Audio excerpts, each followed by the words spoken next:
अस्सलाम वालेकुम दोस्तों, जैसा कि आप देख ही रहे हैं बैकग्राउंड में हम जश्न हिंद के प्रोग्राम के अंदर हैं और यहाँ मेरी मुलाकात एक बहुत ही अच्छे शायर से हुई, तो मैंने सोचा क्यों ना उनका इंटरव्यू ले लिया जाए। तो आज की ख़ास मुलाकात में मैं हाज़िर हूँ रेहान अली एक ख़ास शख्सियत के सामने। वो एक शायर भी हैं, एक्टर भी हैं। आपका कलाम अभी तक 17,000 के करीब मजमूआ आपका जमा हो चुका है। आपके 80 गाने पिक्चरों के अंदर रिलीज़ हो चुके हैं, तो इसीलिए मैंने सोचा कि आज उस शख्सियत से मुलाकात कर ली जाए। एक शेर के साथ उनका इस्तकबाल करती हूँ मैं। ख्वाहिश नहीं मुझे मशहूर होने की, ख्वाहिश नहीं मुझे मशहूर होने की यारो, आपने मुझे पहचाना बस इतना ही काफ़ी है। तो दोस्तों, हम मुलाकात करते हैं आरिफ दहलवी साहब से। उनसे बात की शुरुआत करने से पहले मैं उनके वेलकम के लिए एक बैच लगाती हूँ।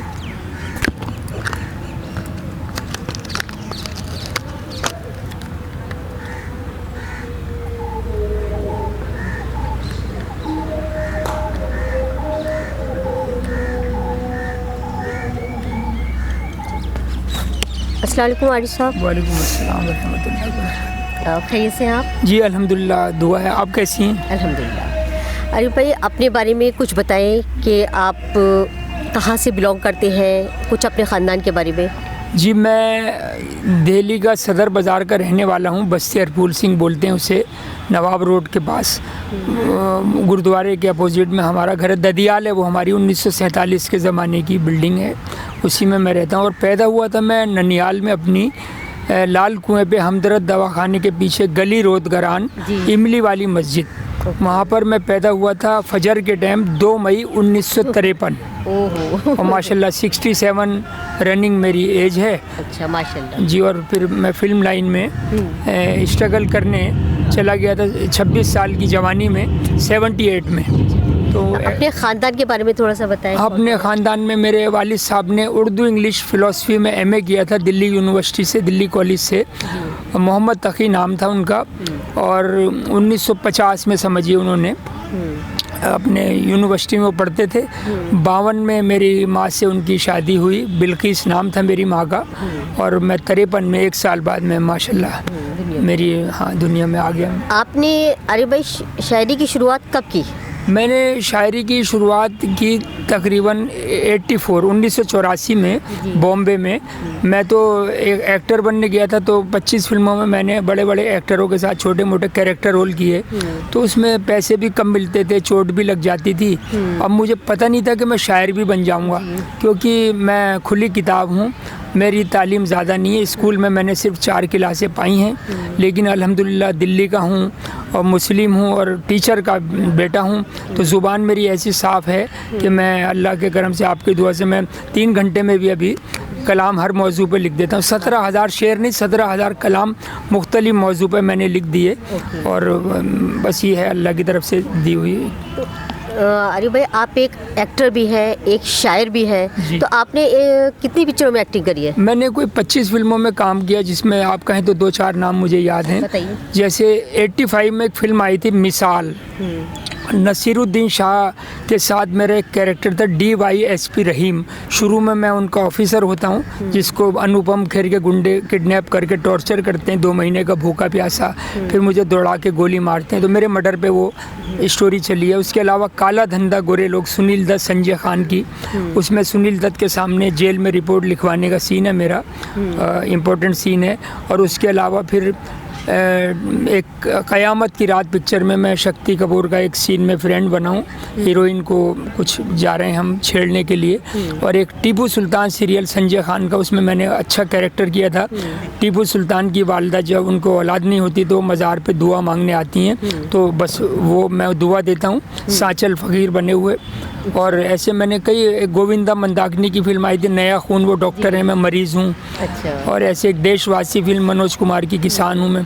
मगर एक्टिंग में मैं चला नहीं, तो मैंने सोचा शायरी करूं। जी। तो 84 से मैंने शायरी शुरू करी। जी। तो मुझे पता नहीं था रदीफ काफिया दावपेज उसके। जी। तो फिर मैंने 2 शायरों से अख्तर वारसी लखनवी बॉम्बे में बांद्रा में, अंसर जमील मरहूम अल्लाह मग़फ़िरत फरमाए, उन्होंने मुझे बतलाया बेटा रदीफ काफिया ये होता है। तो मुझे अल्हम्दुलिल्लाह शायरी का नॉलेज होती गई और मैं अभी लोगों को शायरी में मशवरा दे भी देता हूँ। तो कुछ हमें आपने सुनाएंगे? जी मैं कोई तरन्नुम में सुनाइएगा, तरन्नुम अच्छा में- लगेगा। जी मैं अपनी एक गज़ल तरन्नुम में सुना देता हूँ। ये मेरी काफ़ी पसंद की जा रही है, मैंने कई प्रोग्राम में पढ़ी। अर्ज़ करता हूँ कि दिल तुझको दिया जहाँ भी तुझे जाने गज़ल दूँ, दिल तुझको दिया जहाँ भी तुझे जान गज़ल दूँ, बनवा के तुझे ताज से भी प्यारा महल दूँ, बनवा के तुझे ताज से भी प्यारा महल दूँ।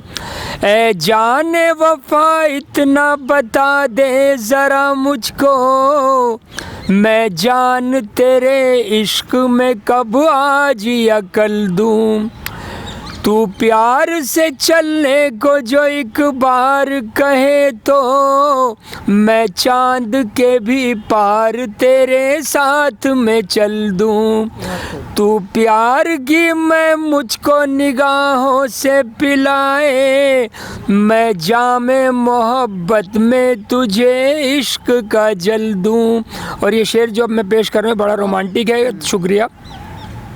है जुल्फ़े गिरहगीर तेरी प्यारी निराली, है जुल्फ़े गिरहगीर तेरी प्यारी निराली, मैं जुल्फ़ को सुलझाऊं या कुछ और भी बल दूं, मैं जुल्फ़ को सुलझाऊं या कुछ और भी बल दूं। 2 शेर और हैं।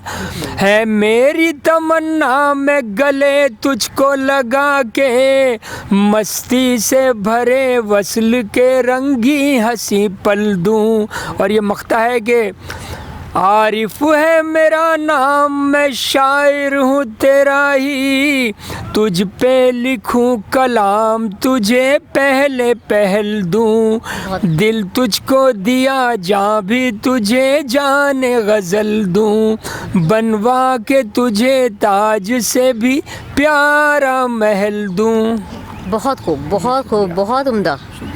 अच्छा ये बताइए आरिफ भाई कि आपने इतना कुछ लिखा है, तो इसका मजमुआ है, कोई किताब की शक्ल में है, किस तरह से है? देखिए ऐसा है, मैं तो एक निर्धन कवि कह लीजिए, गरीब शायर कह लीजिए, मेरे पास इतने पैसे नहीं है कि मैं अपनी बुक जो है मजमुआ कलाम छपवा सकूं। तो मैंने कई लोगों से कहा, तो कंपनियों में 2-3 जगह बात चल रही है, जो पब्लिशर हैं और एक पैसे वाले दोस्त भी हमारे, उन्होंने हमदर्दी का इशारा दिया कि आप अपने 150 गज़लें और गीत चुने हुए 17,000 में से ले आओ, एक बायोग्राफी की शक्ल में वो भी छपवा देंगे, फ़ोटो आपके 40 साल का रिकॉर्ड बॉम्बे का, और उसमें आपके 150 गीत और गज़लें जो क्रीम मलाई हैं वैसी छपवाएंगे फ़ोटो। तो फिर वो अच्छी तरह एक शाम आरिफ देहलवी के नाम ऐसे कहीं हॉल में रिलीज़ करेंगे। तो एक दिल को तसल्ली मिली और बहुत दुआ निकली ऐसे दोस्त के लिए। इतना कलाम आपने लिखा है, इतना आप गाने वगैरह भी लिखते हैं, तो आप फ्रंट पे क्यों नहीं गए? मैंने ये देखा। देखिए अब जैसे मेरे 80 गाने रिलीज़ हैं, एक एल्बम का नाम है सूफियाना एल्बम है, चक के देखो, और वो बहुत बड़े रिकॉर्डिस्ट हैं बॉम्बे में, यश चोपड़ा साहब के साथ 55 साल रिकॉर्डिस्ट रहे, दमन सूद, वो उन्होंने मुझे चांस दिया, और वो एल्बम में 10 सिंगर हैं, जगजीत सिंह, पंकज, शान, तोशी वगैरह, और 8 कलाम मैंने कोई 12 साल पहले लिखे थे वहीं बॉम्बे में उनके घर में बैठ के, म्यूज़िक डायरेक्टर के सिचुएशन पे, धुन पे।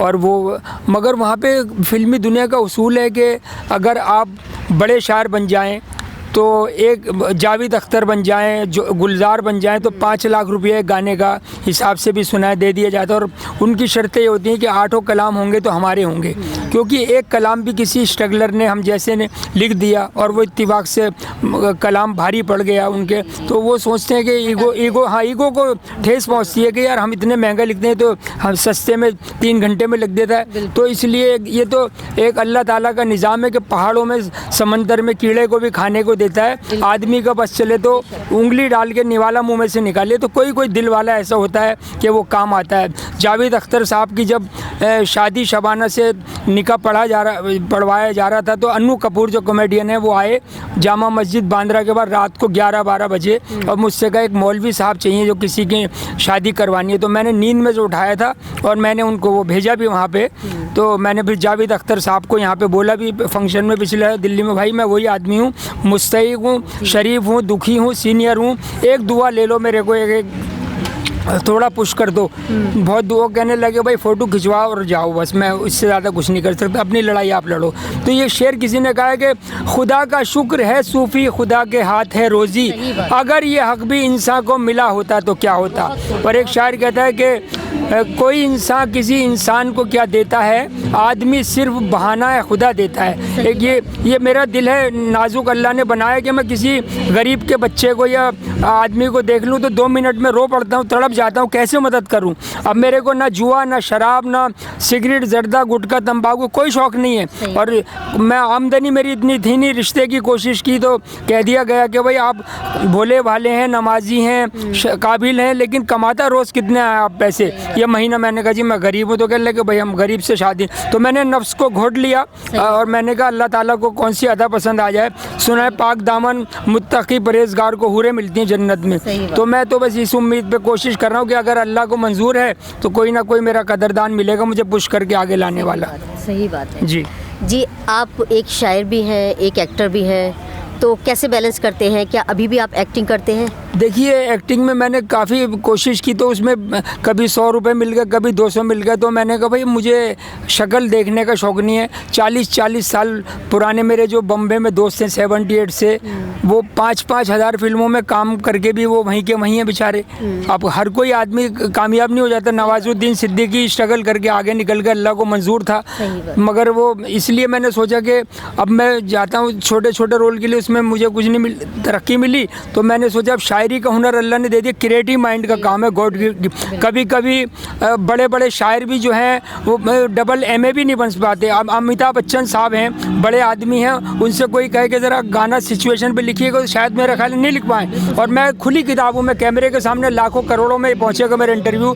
मैं उर्दू में नाम लिखना नहीं जानता, अलिफ बे भी नहीं जानता, लेकिन अब मेरा तलफ़ुज़ देखिए, मेरा लहजा देखिए। जो एक बार मेरी शायरी सुनता है वो कहता है सर हमें यकीन नहीं आता, ऐसा लग रहा ख्वाब देख रहे हैं। तो जो अल्लाह ताला का निज़ाम है, किस ज़र्रे से क्या काम ले ले। तो ये तो दुनिया है, नाकामी में हंसेगी और कामयाबी में जलेगी। मगर मैं अल्लाह के भरोसे जो है इतना आपने जो कलाम लिखा है वो आपको क्या याद है या कुछ भी लिखा हुआ नहीं है? मुझे कम से कम अपने 17,000 गानों में 5,000 कलाम मुझे हर मौजू पे याद है अल्लाह। और मैं अल्लाह के करम से कभी मैं अल्लाह की शान में मस्जिदों में भी पढ़ देता हूँ, और मौलवी, इमाम, कारी और मुफ्ती मुझे हुजरे में बैठा के चाय पिलाते हैं और कहते हैं शायरी सुनाओ। आप कहें तो अल्लाह की शान में भी कुछ 2-4 अशार ये हमदे बारी ताला है। अर्ज़ करता हूँ कि बहारों में महक तेरी है मौला, सितारों में चमक तेरी है मौला, कमर में शम्स में तेरे उजाले, शफक गिरदे फलक तेरी है मौला, न मूसा ला सके ताबे तजल्ली, वो नूरानी झलक तेरी है मौला, लुटे मुस्लिम दुखी मोमिन के दिल पे, तसल्ली की थपक तेरी है मौला, दिले मजलूम में जो हुक गम से उठे है यक बयक तेरी है मौला, जो किलकारी भरे मासूम बच्चा वो पाकीज़ा हुमक तेरी है मौला, जिया अर्ज़ो समा कौनो मका से भी आगे दूर तक तेरी है मौला, हमें दरकार मुद्दत से इनायत मोहब्बत अब तलक तेरी है मौला, अशरफी की खनक मांगे न तुझसे फ़कत हमको ललक तेरी है मौला। और ये मख्ता है कि दिले आरिफ में तेरी ही तलब है, तड़प तेरी कसक तेरी है मौला, बहारों में महक तेरी है मौला, सितारों में चमक तेरी है मौला। ये अल्लाह बहुत ताला खूब, काम बहुत देता है। खूब। अच्छा, उर्दू अदब में देखा गया है भाई कि काम तो मिलता है जी लेकिन पैसे नहीं मिलते इतने, इस बात से आप कितने मुत्तफ़िक़ हैं? देखिए, ऐसा है कि यह मशायरों के अंदर भी ये सेटिंग चलती है और फिल्मी दुनिया में भी सेटिंग चलती है, ग्रुप बंदी चलती है। एक से एक इंसान काबिल, शरीफ, दुखी भटक रहा है, वो फिल्मों में चांस नहीं देते। जो ग्रुप में घुस गए वो कहते हैं जी हमारी तो शर्तें हैं, पूरी फिल्म के इतने पैसे होंगे, हम ही लिखेंगे। और मशायरों के अंदर भी है जो वो सोचते हैं, बड़े शायर हैं, कि यार ये धक्के जिसको हम दे रहे हैं मामूली कह के कि पढ़ा लिखा नहीं है, अगर ये पढ़ा लिखा नहीं होकर इतना अच्छा काम कर रहा है और हम पढ़े लिखों पे भारी ना पड़ जाए और ये वीडियो कोई तालियां बज गया, क्लैपिंग हो गई, तो अमेरिका, दुबई तक ये अल्लाह के हुक्म से मशायरे पहुंचेगा। तो हम तो एक अल्लाह के भरोसे पे उसने हम जैसे मामूली नाचीज़ इंसान को यहाँ तक पहुँचाया कि हम लोगों को साहब और सर बोलते थे और बोलते हैं, और हमें पता नहीं था कि लोग हमको भी कहेंगे आरिफ साहब, आरिफ सर, आइए ठंडा लेंगे, गर्म लेंगे, आइए गाड़ी में और बंगले में और रिकॉर्डिंग रूम में। तो ये है कि कब अल्लाह को मंजूर हो कौन सा पत्थर पिघल जाए। और मैं कहना चाहूँगा कि अल्लाह ताला किसी को अमीर आदमी बनाता है तो इसलिए बनाता है कि मुस्तहिक इंसान के काम आने का ज़रिया बने और भलाइयाँ करे और बुराइयों से बचे। अब वो अमीर आदमी अगर कोई ये सोच ले कि नहीं अब तो मैं बरसरे इख्तिदार हूँ, जिसको चाहूँगा भूखा मारूंगा, जिसको चाहूँगा काम दिलवाऊँगा, तो ये दौलत जो है ना, ये एक जहरीला अजदहा बन के कब्र में डसेगी ऐसे अमीर को। एक इस पर मेरे 2-3 शेर हैं कि सखावत हो तो बेहतर मालो ज़र है, ये दौलत वरना ज़रियाए कहर है, कहाँ से ज़र कमाया कैसे खर्चा, खुदा पूछेगा ज़र वालो खबर है, और लहद में अजदहा तुझको डसेगा, अमीरी के घमंड में तू अगर है, और मदद लेते हैं जो उम्रा की गुरबा, ये ऐसा उनका पैसे वालों पर है। मेरा तो ये नज़रिया है जी। यही बात है।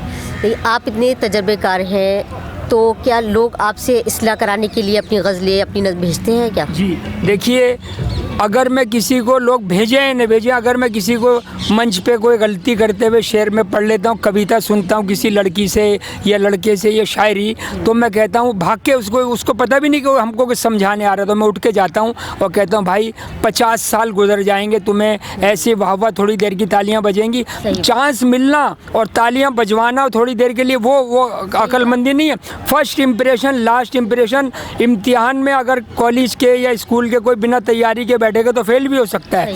अगर मैं भी सीनियर आदमी तुम्हारा दिल रखने के लिए तालियां बजा दूं और कहूँ वाह, तो तुम गुमराह होकर कहोगे सीनियर आदमी, तो तुम भटकते रहोगे। तो 50 साल से भटकने से बेहतर है कि तुम पहले अपनी इस्लाह कराओ और ऐसे क्रीम और मलाई कोई छोटी बहर की शॉर्ट एंड स्वीट गज़ल पढ़ो कि जिससे तुम्हारा भला हो। तो मैं तो फ्री में भी लोगों को मशवरा देता हूँ कि पता नहीं किसकी दुआ कब लग जाए। बहुत खूब, बहुत खूब।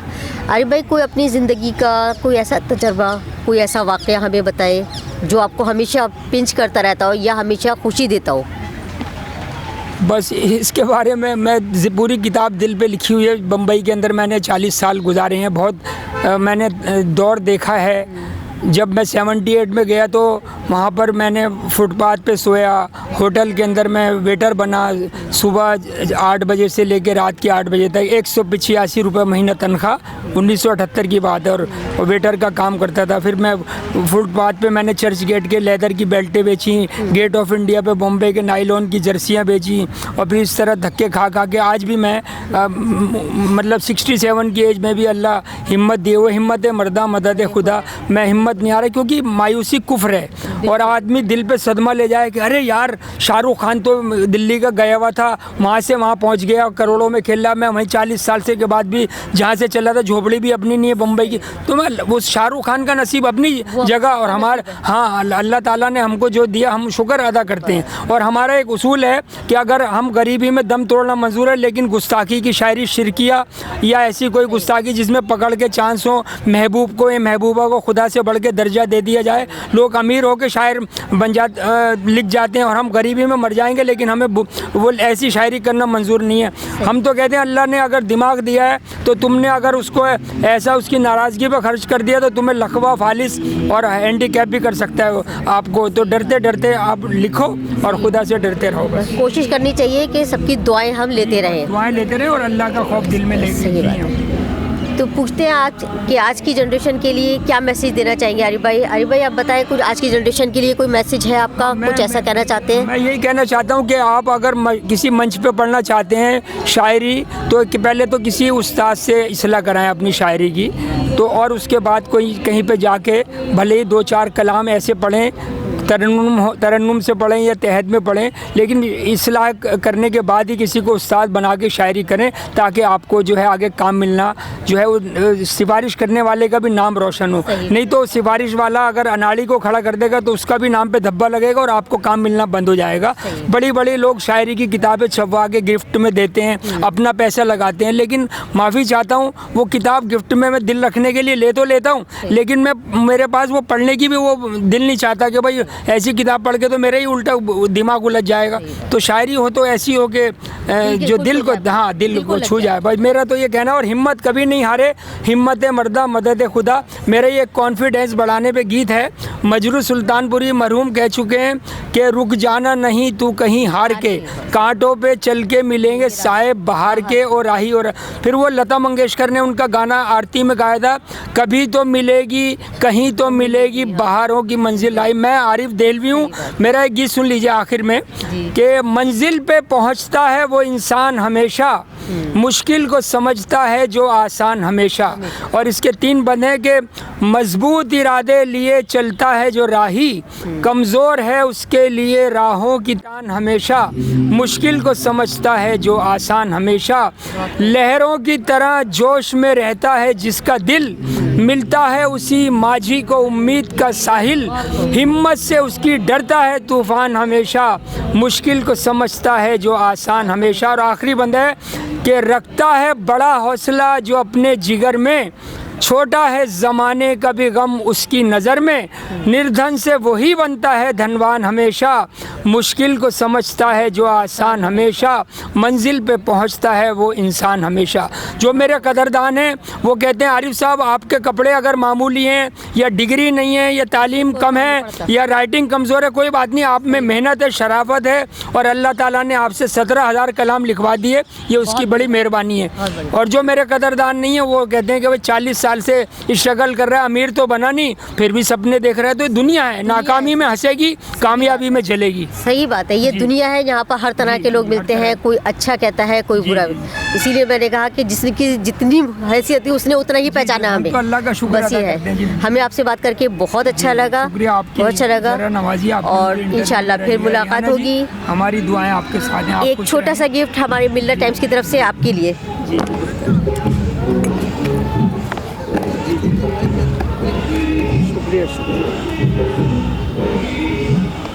तो दोस्तों ये थे आरिफ देहलवी साहब। इंशाल्लाह ताला फिर मिलेंगे हम एक नए गेस्ट के साथ। मिल्लत टाइम्स से मैं रेहाना अली, अल्लाह हाफिज़।